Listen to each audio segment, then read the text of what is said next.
Bonjour à tous et à toutes. Nous sommes heureux de vous rencontrer aujourd'hui, ce vendredi 5 juin 2020. Merci de nous retrouver sur JFR Live pour une journée d'analyse, d'échange, d'études en direct de Nîmes. Nous saluons nos amis nîmois en direct de Paris et à distance. Nous sommes ici et maintenant dans le cadre des JFR de printemps organisés par la Société française de radiologie en amont des journées francophones de radiologie des 2 et 5 octobre 2020 proposées par la Société française de radiologie, par son président, le professeur Jean-François Médère, et par le professeur Jean-Paul Bérégy, que nous rencontrons aujourd'hui et avec lequel nous réaliserons cette journée. Je salue tout particulièrement les équipes de la Société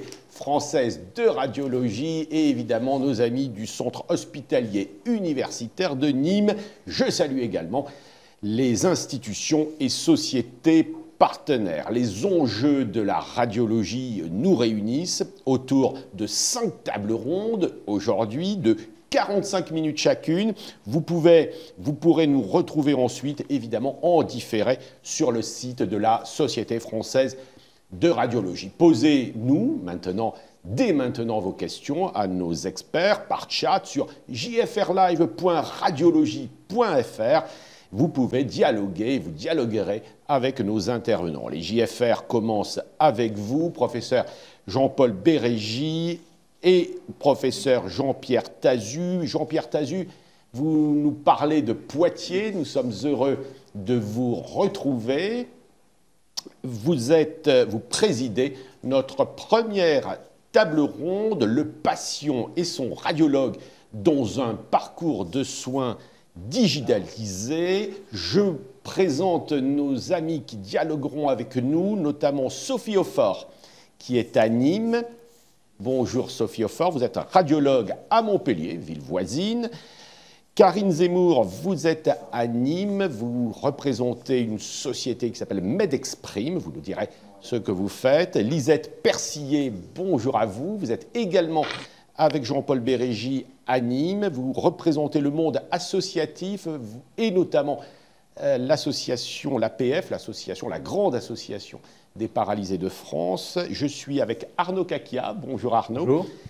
Ici au siège de la Société française de radiologie rue de la Colonie et vous êtes un grand spécialiste de neurosciences cognitives à l'Université de Paris. Je salue en direct de Bordeaux Léo Mignot. Vous êtes un jeune sociologue au centre Émile Durkheim à Bordeaux. Jean-Pierre Tazu, le patient et son radiologue dans un parcours de soins digitalisé. Qu'allons-nous faire dans cette première table ronde aujourd'hui, ce vendredi 5 juin 2020 ? Vous avez la parole. Bonjour à tous, bonjour Pascal, merci de cette introduction. Alors c'est un vrai plaisir pour moi d'introduire cette première table ronde de cette journée qui va être passionnante, je crois. Le sujet de cette première table ronde est, comme Pascal nous l'a dit, le patient et son radiologue dans un parcours de soins digitalisé.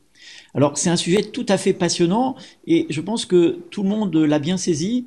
La pandémie Covid-19 que nous avons tous subie et peut-être encore aujourd'hui a été l'occasion pour beaucoup de gens, les professionnels de santé mais aussi les patients, d'appréhender ce qu'est le parcours de soins digitalisé.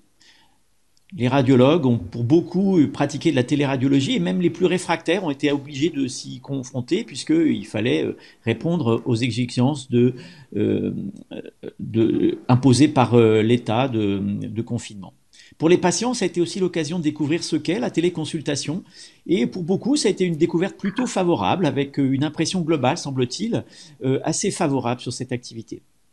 L'HAS a suivi, donné des indications. L'assurance maladie a pris en charge cette activité nouvelle pour certains médecins et patients.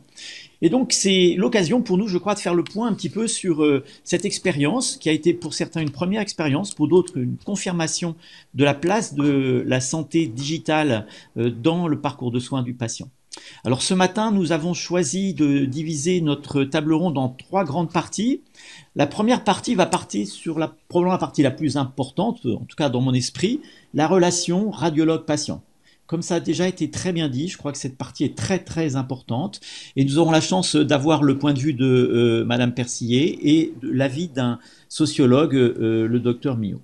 Dans une deuxième partie, on va aborder le point de vue du radiologue, comment lui il aborde ce problème, cette relation avec les patients, et nous aurons la chance d'avoir l'avis de Sophie Aufort qui connaît bien le sujet et un éclairage par le docteur Mignot. Et enfin, nous terminerons par les nouvelles techniques avec une partie plus centrée sur DMP, téléradiologie, télémédecine, et puis une partie plus centrée intelligence artificielle. Et là, nous aurons les éclairages des patients par Madame Persillé, mais également des avis d'experts, le docteur Millot, le docteur Cassia, ou Madame Karine Seymour, qui travaille dans une société d'intelligence artificielle. Voilà, bonne table ronde à tous. Il est temps de commencer par la première partie de cette table ronde, qui va donc porter, comme je vous l'ai dit, sur la relation entre radiologue et patient. Et pour cela, j'aimerais inviter Madame Persillé à nous donner son expérience de patiente, comment elle voit cette relation, comment elle l'a vécue et qu'est-ce qu'elle attend de cette relation. Madame Persillé, c'est à vous. Bonjour. Ma connaissance comme usager s'arrête non pas à la technicité du geste, je n'en ai pas les compétences, mais à mon expérience en tant que patiente de 67 ans, porteuse d'un handicap de naissance, avec pour conséquence 19 ans de fauteuil. Qu'est-ce que j'attends de mon radiologue? La première des choses, pouvoir m'y rendre, pouvoir accéder au cabinet de radiologie, pouvoir utiliser le matériel s'il a été pensé pour. Et puis, enfin et surtout, pour un diagnostic. C'est pour cela que je suis là. Comme la majorité des patients, je ne mettrai pas en doute le résultat de l'imagerie et de l'analyse qu'il m'en sera faite. Je serai attentive à l'accueil que je vais recevoir du praticien, à sa délicatesse face à ma pudeur.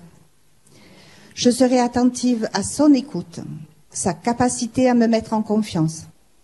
Elle peut s'obtenir, entre autres, par sa posture, ses paroles, qui vont me permettre d'exprimer mes inquiétudes.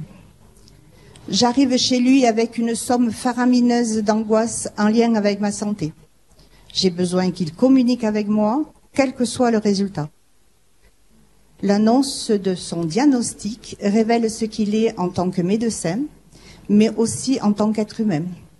Cette annonce peut être violente, tout au contraire empreinte de bienveillance, sans être teintée de pitié.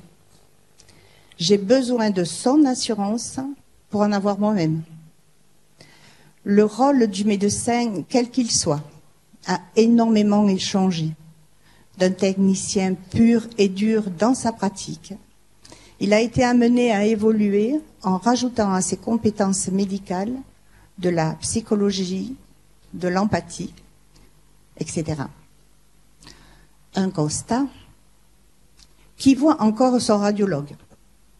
Nos contacts se font la plupart du temps auprès des manipulateurs, au point que l'amalgame entre les deux praticiens est courante.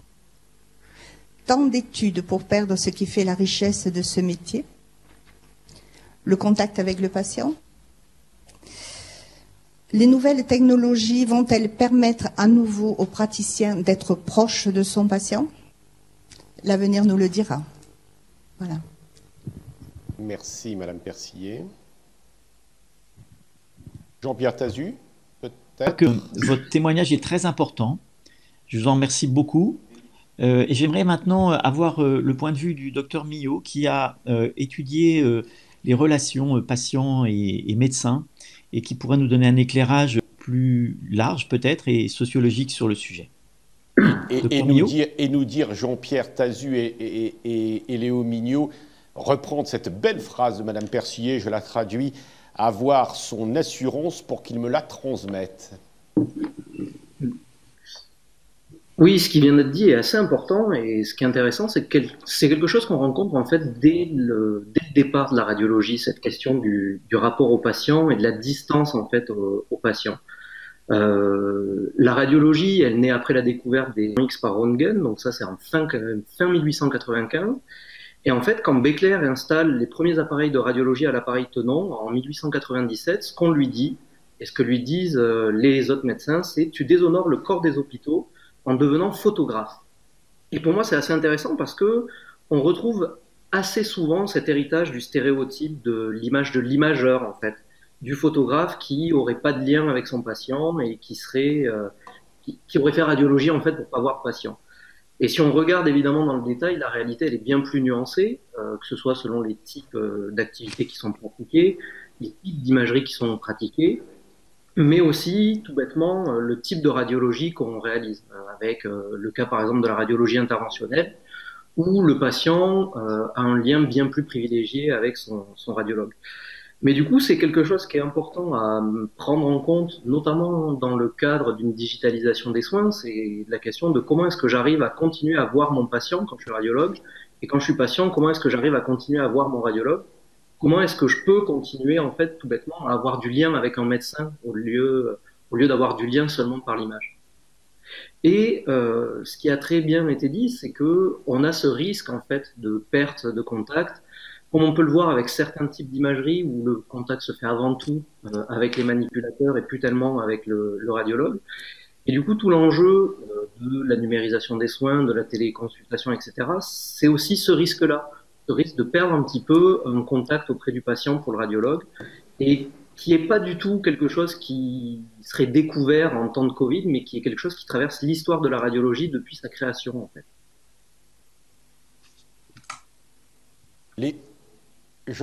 Jean-Pierre, Léo Mignot, pourquoi, je vais poser, pourquoi un jeune sociologue, brillant sociologue, s'intéresse à la radiologie? C'est le centre de vos travaux, je crois, depuis quelques années. Vous vous intéressez beaucoup à l'intelligence artificielle. Expliquez-nous pourquoi.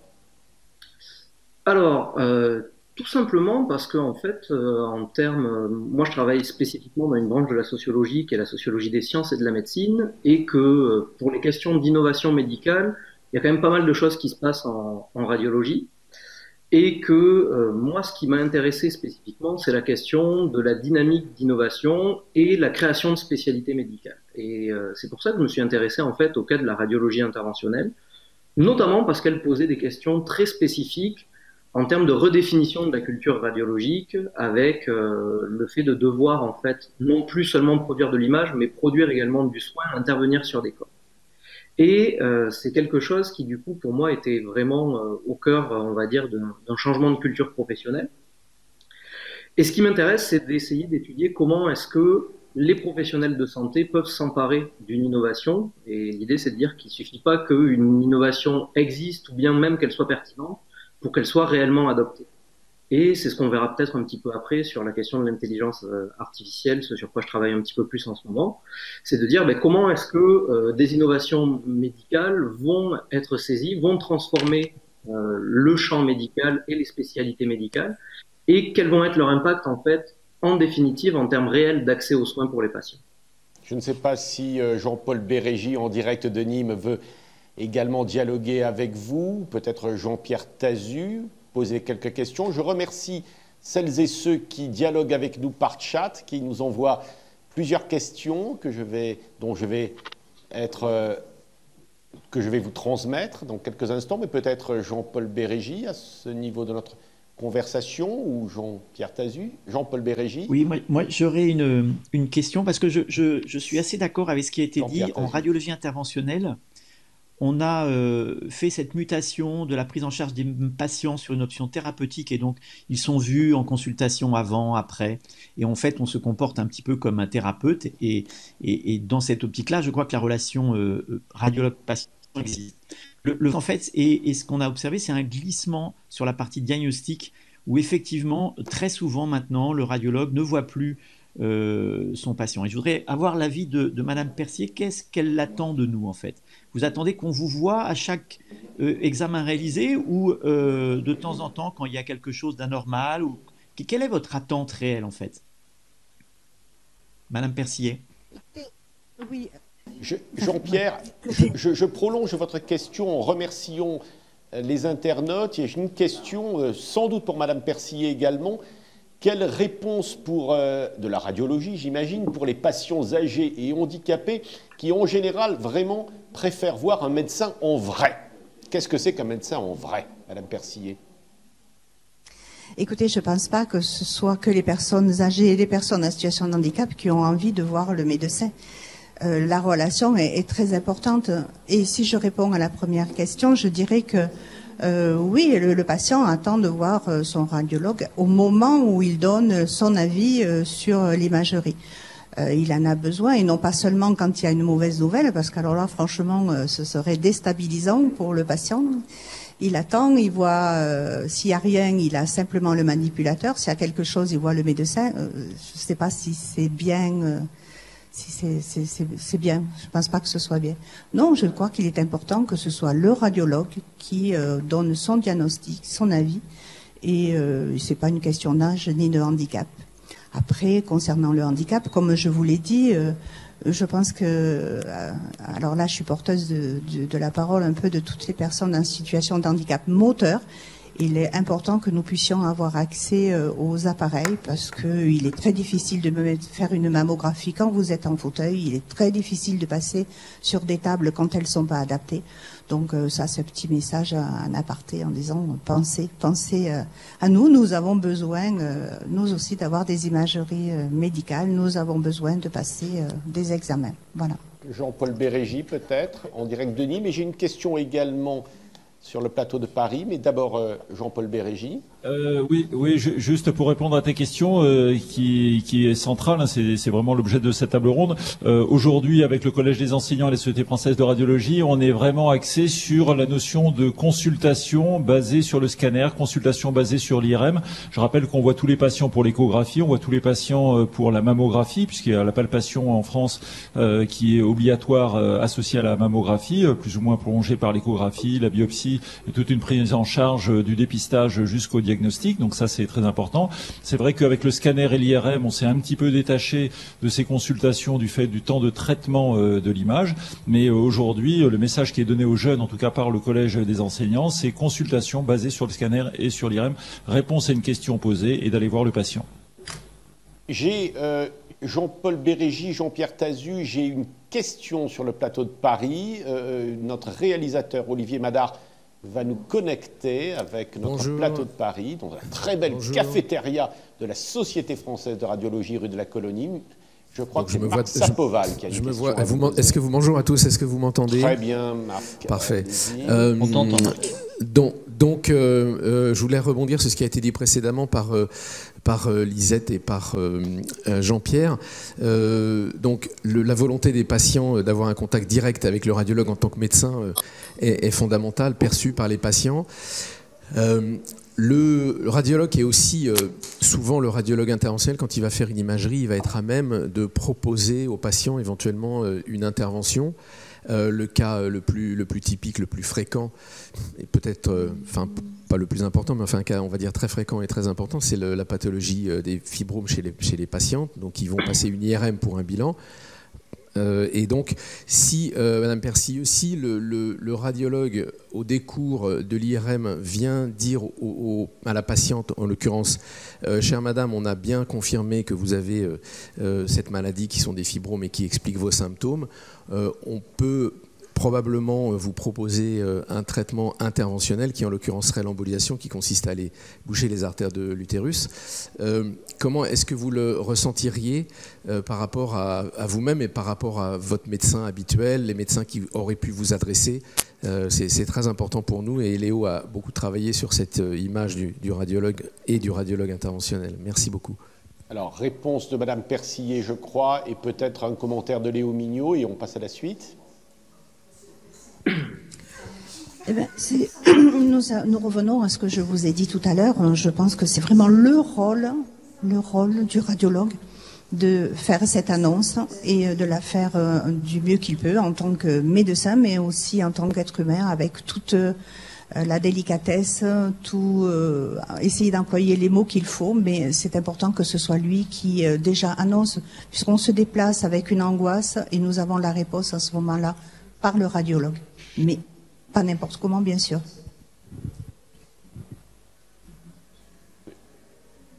Monsieur Mignot, peut-être un commentaire?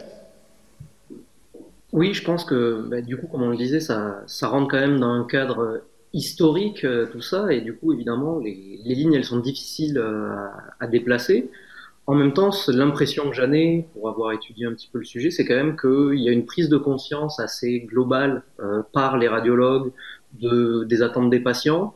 Alors, ce qui ne veut pas dire entre la prise de conscience des instances et la réalité du terrain qu'il y ait une application automatique, notamment parce que il y a des cadres aussi de culture professionnelle, mais des enjeux organisationnels aussi derrière, et du coup que c'est pas forcément évident pour tous les radiologues au quotidien de réussir à voir leurs patients véritablement.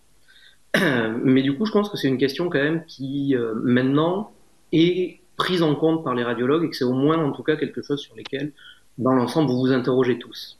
Je vous livre un commentaire qui nous est adressé par chat. Pour voir les patients, je le lis, pour voir les patients, il faudrait être suffisamment nombreux. Je pense que notre interlocuteur parle de démographie médicale et que l'on cesse de réduire la cotation des actes. Là, je pense qu'il parle d'économie. Les représentants des patients en ont-ils conscience? Jean-Pierre Tazu pour la suite. Oui. Oui, on va peut-être passer au point numéro 2 de cette table ronde. Jean-Pierre, juste un point qui n'a pas été abordé, c'est le point réglementaire. La loi patient de 2002 impose maintenant de dire pratiquement tout aux patients, ou si ce n'est tout, et que le radiologue est redevable vis-à-vis du patient plus que par rapport aux demandeurs de l'examen. Donc on doit vraiment informer le patient du résultat de son examen, et c'est le patient qui décide aussi de sa conduite à tenir en concertation avec l'ensemble de ses médecins. Donc il y a ça également qui a fait changer la position des radiologues de manière plus ou moins forcée et contrainte, mais je pense pour un bénéfice des patients. Jean-Pierre Tazu. Maintenant de passer à la deuxième partie de notre table ronde avec le point de vue du radiologue, puisque jusque-là on l'a pas vraiment eu. On a écouté l'avis de nos patients et je crois que c'est très important, l'avis du sociologue, et je voudrais avoir maintenant l'avis d'un radiologue. Alors c'est un radiologue de terrain, Sophie travaille en radiologie interventionnelle, comme ça a été dit en introduction, et j'aimerais bien avoir ton avis, Sophie, sur comment tu vis toi la relation patient-radiologue, au-delà de la radiologie interventionnelle, mais dans ton exercice de tous les jours. Sophie. Sophie Hofer. Oui, je ne sais pas si... Nous vous écoutons. C'est à toi, Sophie. Je te remercie, Jean-Pierre. C'est assez compliqué finalement parce que on a l'impression que dans le parcours du radiologue, il y a souvent un procès à charge parce qu'il est entouré en fait d'outils technologiques très importants et que finalement ça le classe sous la forme d'un médecin qui est un peu différent des autres. Alors qu'aujourd'hui, c'est quelque chose qu'on réfute complètement et pour lequel le collège des enseignants, les radiologues de terrain dont je fais partie en médecine libérale, vraiment s'opposent, car ils s'assument complètement en tant que médecins qui annoncent, qui veulent annoncer, qui veulent parfois préannoncer, parce qu'il faut inscrire ça dans un parcours logique, avec quelqu'un derrière qui puisse ensuite prendre le relais, et aussi en tant que médecin thérapeute, qui propose donc des gestes de radiologie interventionnelle le plus souvent possible. Alors c'est vrai que je voudrais revenir sur finalement l'intitulé qui nous a amené ici, c'est le patient et son radiologue dans un parcours digitalisé. Et je voulais quand même parler aussi de la situation du radiologue par rapport à toute cette digitalisation finalement et tous ces outils qui lui sont proposés pour aller jusqu'au soin, parce que finalement le but à la fin c'est s'occuper bien des gens. Et finalement la complexité je pense de notre métier, c'est effectuer notre travail de médecin avec la relation patient tout en utilisant ces outils qui nous sont extrêmement utiles et en essayant de les intégrer à notre pratique, ce qui n'est pas très simple. Pourquoi ? Parce qu'aujourd'hui, il y a quand même une très grande multiplicité d'outils technologiques qui nous sont apportés en radiologie et qui peuvent parfois, d'un point de vue très symbolique, en tout cas la symbolique vraiment pure, être considérés comme des obstacles entre nous et le patient. Mais finalement, ça ne doit pas être des obstacles. Et depuis bien longtemps, les radiologues sont habitués à intégrer les outils et la digitalisation dans leur parcours de soins. Et plutôt que finalement repousser sans arrêt cette idée de relation médecin, radiologue, patient, au contraire, ces outils doivent nous aider en les intégrant mieux à faciliter cette relation en limitant le temps utilisé à des tâches répétitives qui sont beaucoup moins intéressantes dans ce qu'on apporte à notre patient, et probablement que l'intelligence artificielle ou d'autres outils feront bien mieux que nous. Alors finalement, moi je pense que c'est intéressant de parler de la lutte contre des risques de double fracture avec ces outils qui sont très très nombreux. C'est surtout finalement le risque de fracture pour certains patients pour lequel la digitalisation de tous ces outils peut créer une rupture et une fracture, parce que finalement avec un dossier médical partagé, avec un outil par exemple, un système de diffusion qu'on va utiliser pour laisser les images sur un compte internet, probablement que certaines populations vont être totalement discriminées par rapport à d'autres, et cette relation ne pourra plus s'exercer.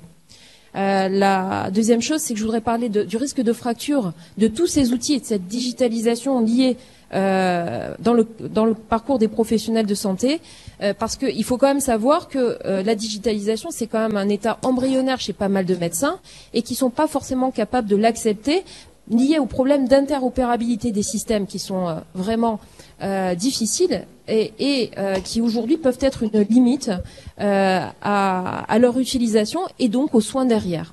Donc finalement, si on se résume, bien sûr, on est des médecins à part entière.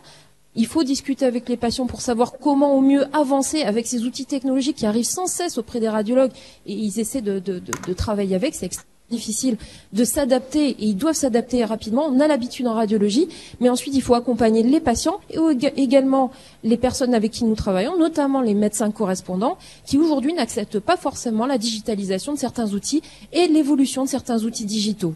Je prends les systèmes de diffusion en période de Covid d'images pour éviter la stagnation des patients en salle d'attente. Aujourd'hui, il y a des levées de boucliers sur des réseaux, notamment LinkedIn, qu'on a vu il n'y a pas très longtemps en Occitanie avec certains chirurgiens, qui refusent que les patients finalement aient accès aux soins par des outils digitaux, mais doivent être parfois sous forme d'images imprimées, toujours, alors qu'aujourd'hui on n'est plus à l'ère de ça. C'est vrai que les radiologues sont capables d'avancer vite dans l'adaptation du soin à l'outil technologique, mais la grande difficulté, c'est accompagner également les autres dans cette évolution. Jean-Pierre Tazu.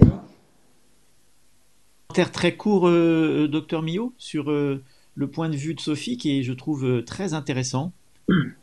Oui, du coup, pour faire très très court, moi, ce que j'en retiens beaucoup, c'est aussi une question du coup organisationnelle, en fait, sur comment est-ce qu'on permet l'interopérabilité entre les différents outils et en fait, quels moyens on donne véritablement aux radiologues pour s'emparer de ces outils, quels moyens on va donner aux patients aussi pour s'en emparer.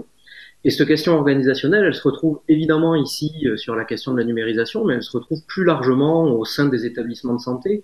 C'est quand on parle du fait que le radiologue donnerait pas assez de temps en fait à son patient, c'est aussi de poser la question quels moyens on lui donne véritablement pour donner du temps aux patients dans les établissements de santé, quels espaces il a à sa disposition, quelle salle de consultation il a véritablement à sa disposition, dans son emploi du temps, quelle plage horaire est-ce qu'il peut véritablement dégager pour faire de la consultation véritablement pure et dure, et qui pose du coup, et c'était évoqué dans une des questions il me semble, plus largement la question éventuelle du coup du financement en fait, et la question de la cotation des actes.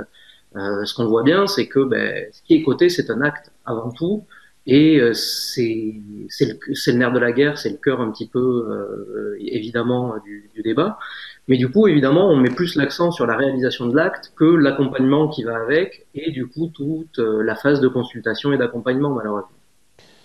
Je crois que Jean-Pierre, je crois que le commentaire de Léo Mignot reprend à peu près les réponses, une réponse à des questions, et peut-être que Jean-Paul Bérégy pourrait contribuer à apporter quelques réponses à nos amis qui nous écrivent et qui sont nombreux.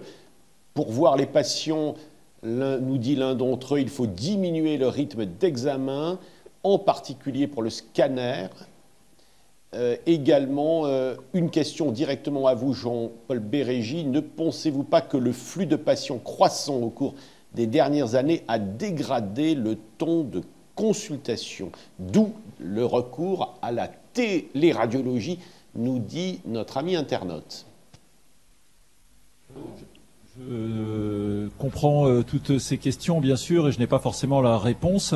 Ce qui est sûr, c'est qu'il y a eu un changement. Il faudra qu'on s'adapte dans les cabinets ou dans les établissements, et que l'organisation des soins en radiologie, qui aujourd'hui est artisanale, puisque en fait on a derrière chaque machine un radiologue qui interprète, qui voit les patients, etc. Peut-être en effet demain pourra être peut-être dissocié avec des consultations spécifiques. Est-ce qu'il y aura des délégations de consultation? Donc il y a un système à repenser. En effet, il faut trouver du temps. Après, est-ce que la productivité qui a été menée ces dernières années est néfaste? En tout cas, il faut ardemment revenir en arrière. Mais je pense que la productivité n'est pas incompatible avec la qualité. Jean-Pierre Tazu. Oui, je crois que si on veut respecter notre timing, on va être obligé de passer à la troisième partie, mais on essaiera peut-être de poser une dernière question à la fin si on le peut. Donc comme je l'ai annoncé, la troisième partie de notre table ronde va porter sur les nouvelles technologies numériques et bien sûr la relation radiologue-patient à l'aide et à l'aune de ces nouvelles techniques. Donc on va commencer par discuter un petit peu du DMP, la téléradiologie, la télémédecine, qui ont pris une part importante un peu à cause ou grâce au Covid, je ne sais pas. Et j'aimerais donner la parole à Madame Karine Seymour, qui travaille dans une société start-up sur le sujet, pour qu'elle nous explique un petit peu son point de vue, comment elle, en tant que professionnelle de ces technologies, elle a vu émerger ces techniques et quelle place elle leur voit dans l'avenir. Madame Seymour.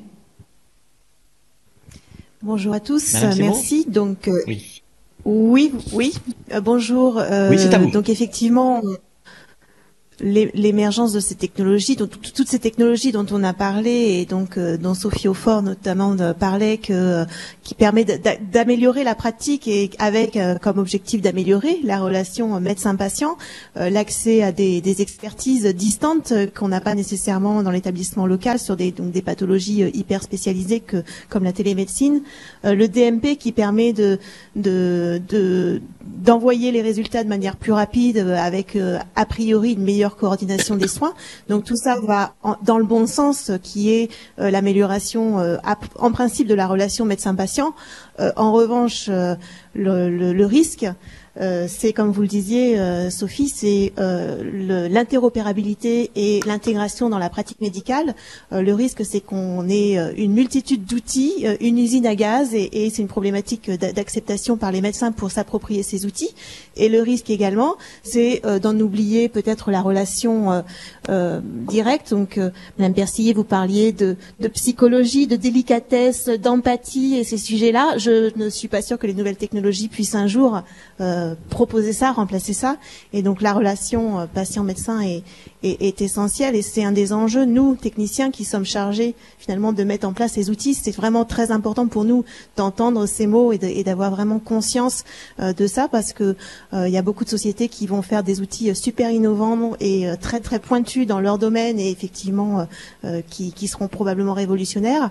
Mais si on n'a pas cette intégration dans la pratique, c'est toute cette partie interopérabilité, et qu'on ne garde pas finalement le sens de pourquoi on fait ça, et notamment qu'on garde toujours en tête le fait que l'important, c'est quand même le patient et la relation que le médecin va avoir avec son patient.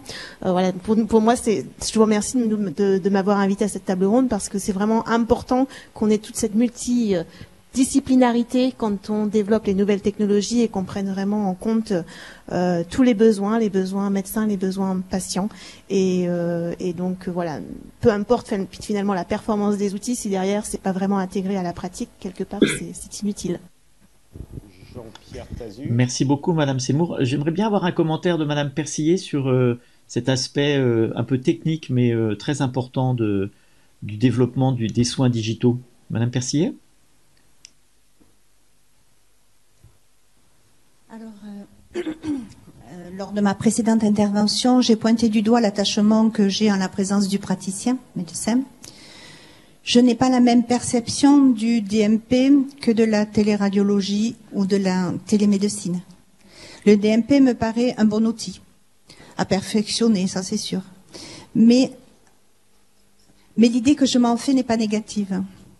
avoir un dossier médical partagé qui permet aux différents corps médicaux de retrouver sur un seul et même endroit toute la chronologie, les spécificités de mes problèmes de santé ne peut être qu'un plus.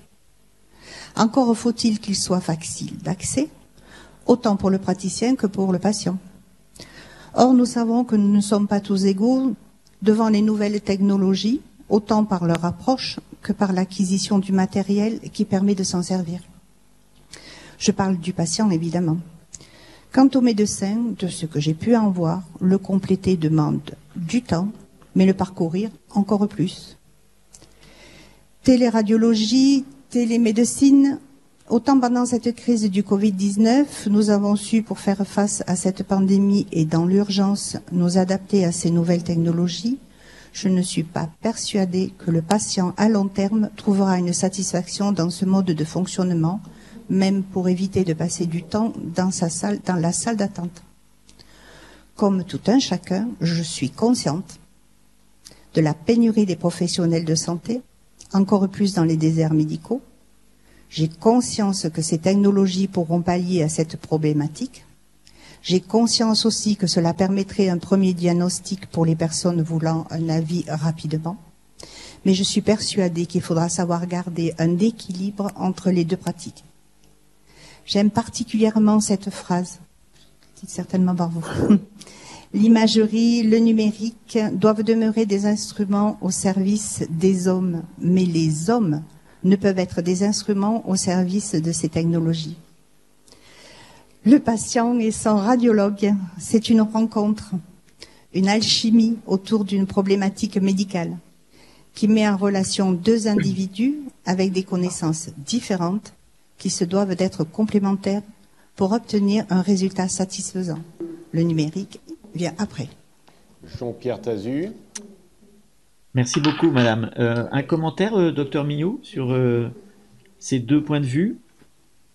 Oui, mais du coup, plus largement, la question de la numérisation de la relation de soins, en fait, elle fait débat en France. Et on va dire que le débat dans l'urgence sanitaire, il a été un petit peu tranché de force et on est allé vers une plus forte utilisation de ces solutions numériques, mais que ça mérite d'être questionné en dehors d'un cadre d'urgence, en fait. Pour le dire autrement, l'exception, elle ne doit pas automatiquement devenir la règle, pas parce que ce serait absolument négatif et qu'il n'y aurait rien à retirer de la numérisation des soins, mais parce que les avantages et les inconvénients, ils doivent être pesés et débattus sur le fond, en fait. Notamment, on peut le dire, il y a quand même certaines situations liées au cadre du Covid-19. Par exemple, la téléconsultation, quand elle est faite sur des outils peu adaptés, elle peut poser des questions en termes de protection des données de santé. Par exemple, les consultations qui ont pu être autorisées par le ministère de la Santé sous forme de FaceTime, de WhatsApp, etc.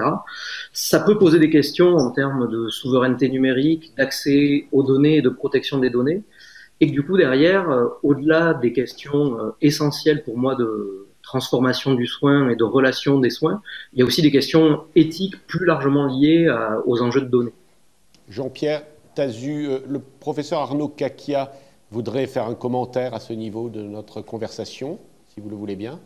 Oui, tout à fait. C'est sûr, effectivement, que ce soit le DMP, la téléradiologie ou la télémédecine, ça pose des questions éthiques au sens large, au niveau épistémologique, sur la pratique clinique, sur l'utilisation de cette image et la consultation. Alors, en fait, quand on parle de téléradiologie ou de télémédecine, une question qui se pose, c'est de savoir qu'est-ce qui est mis à distance.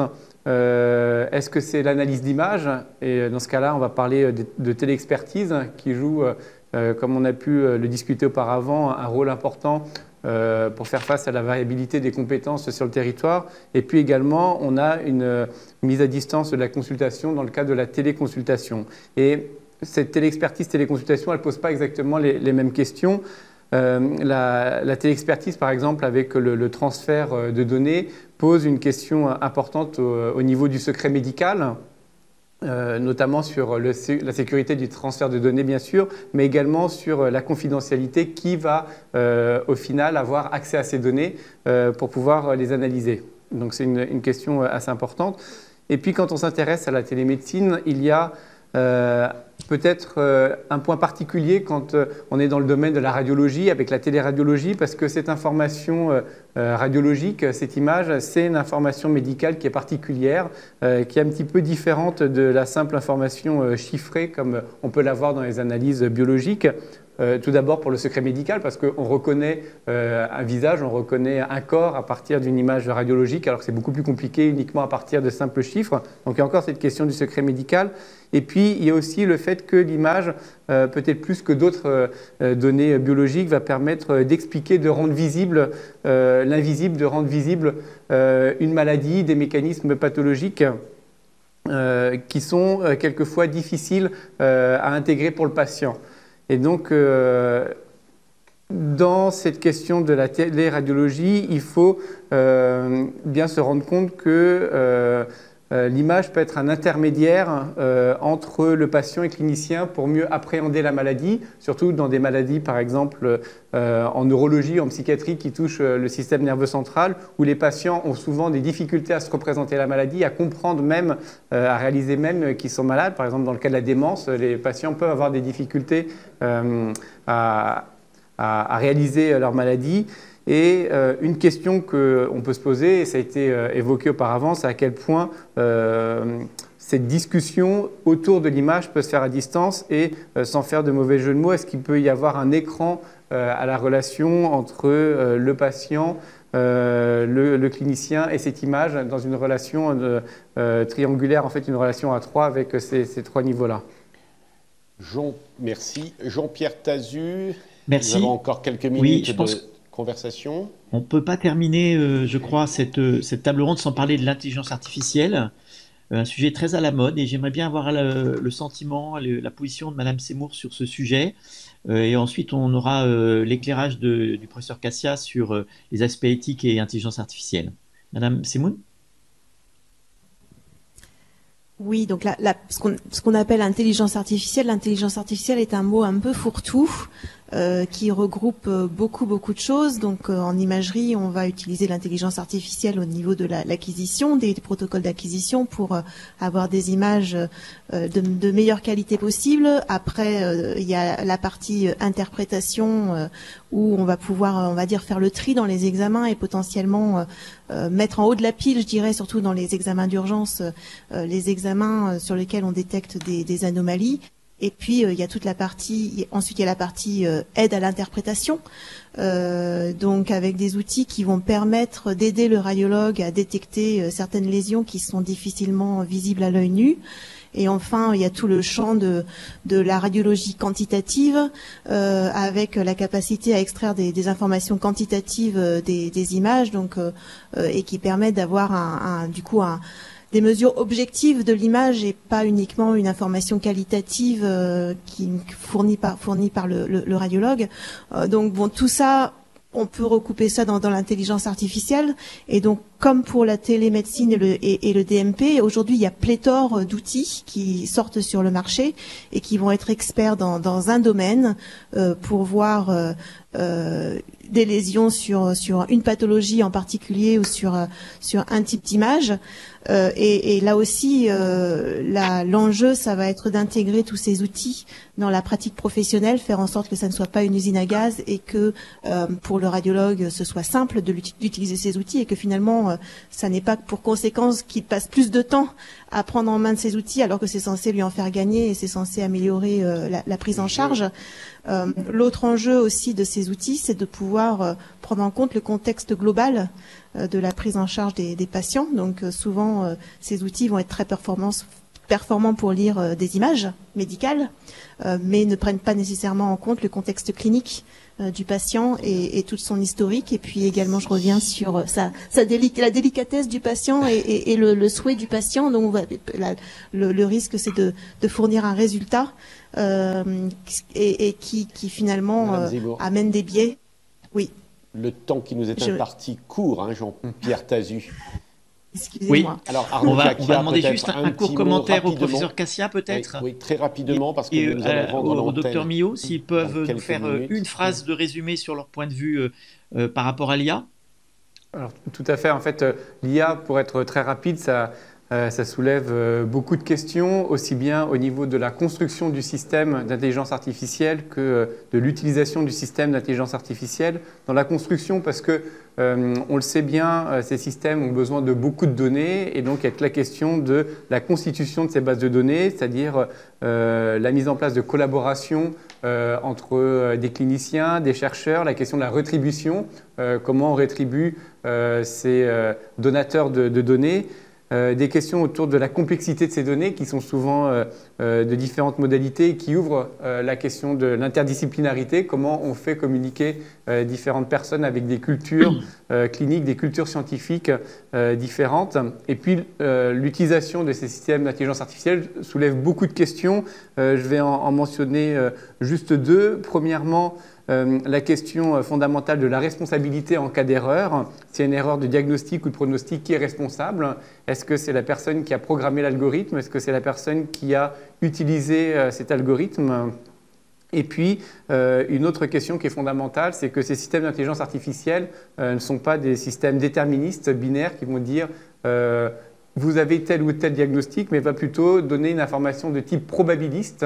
Et cette information de type probabiliste, elle est souvent délicate à manipuler, aussi bien pour le clinicien que pour le patient. Quand on vous dit vous avez 28% d'avoir telle maladie, comment on gère cette information? Un mot à Jean-Pierre Tazu, un mot pour nos derniers intervenants et on clôt cette conversation. Oui, je pense que Sophie peut-être peut nous donner son point de vue, mais très rapidement, et puis nous allons être obligés de conclure. Extrêmement rapidement, je pense que les outils d'IA, les radiologues comme les soignés s'y adapteront comme à d'autres innovations. Je pense que la vraie question qu'on n'a peut-être pas abordée là très rapidement, c'est la question de la souveraineté en fait, digitale avec l'IA. Parce qu'il y a la problématique éthique de cette souveraineté nationale et également financière. Parce qu'aujourd'hui, les GAFAM ont pris une telle avancée financière sur ce type de technologie que la question c'est comment laisser émerger aujourd'hui les acteurs locaux comme nos startups et ne pas les laisser s'écraser avec finalement des systèmes qui nous dépassent et qui ne correspondent pas à notre éthique du soin dans l'intelligence artificielle et dans le soin et qui correspondent à des intérêts financiers beaucoup plus lourds. Donc moi, ce que j'aimerais dire est qui me paraît extrêmement important, c'est que je pense que les radiologues n'ont pas du tout peur de l'arrivée de l'IA et l'ont déjà intégré depuis longtemps. Les patients l'intégreront aussi. Ils ont des outils de santé digitale qu'ils ont déjà avec eux pour nombre d'entre eux, diabétiques et autres. Mais je pense que la question, c'est l'accompagnement financier, structurel, volontariste de l'État par rapport à l'engagement autour de l'IA et du financement qu'il en fait. Et je dis un dernier mot. J'ai vu hier soir une dépêche sur les Échos, comme quoi le ministère avait débloqué 1,2 milliard d'euros pour les startups pour la French Tech, pour essayer de lutter contre les GAFAM américaines et chinoises qui veulent s'emparer de la French Tech et de la Health Tech. Et ça, l'enjeu, c'est savoir comment on veut faire la médecine chez nous. Et ça, c'est extrêmement important aussi, je pense. Un message très politique de Sophie Aufort. Merci beaucoup. Je crois qu'on va être obligé de s'arrêter parce qu'on a dépassé un tout petit peu notre temps de parole. Ouais. Je voudrais remercier tous les intervenants, tous ceux d'entre vous qui se sont connectés. Merci à tous. Le sujet était très vaste. On a essayé de le balayer. Il y a encore beaucoup de questions. Je crois que ça pourrait mériter beaucoup encore de temps de parole, mais le temps était contraint. Merci à tous. Très bonne journée à tous. Merci Jean-Pierre Tazu en direct de Poitiers. Ce qui est réconfortant, c'est que nous aurons sans doute l'occasion au cours de cette journée de répondre aux très nombreuses questions que vous nous adressez. Je serai très vigilant à ces réponses, que ces réponses vous soient apportées. Merci beaucoup à nos intervenants. Merci beaucoup, tout particulièrement vous, Jean-Pierre Tazu. Encore un salut à nos amis nîmois. Nous nous retrouvons maintenant à 10h. De 10h à 10h45, nous parlerons d'organisation des soins, de formation, d'accréditation, notamment avec le professeur Jean-Michel Bartoli, qui a dû, j'imagine, Jean-Paul Bérégy, vous rejoindre sur le plateau de Nîmes. Tout à fait, il est avec nous. À tout à l'heure. Dans un quart d'heure. Merci à tous.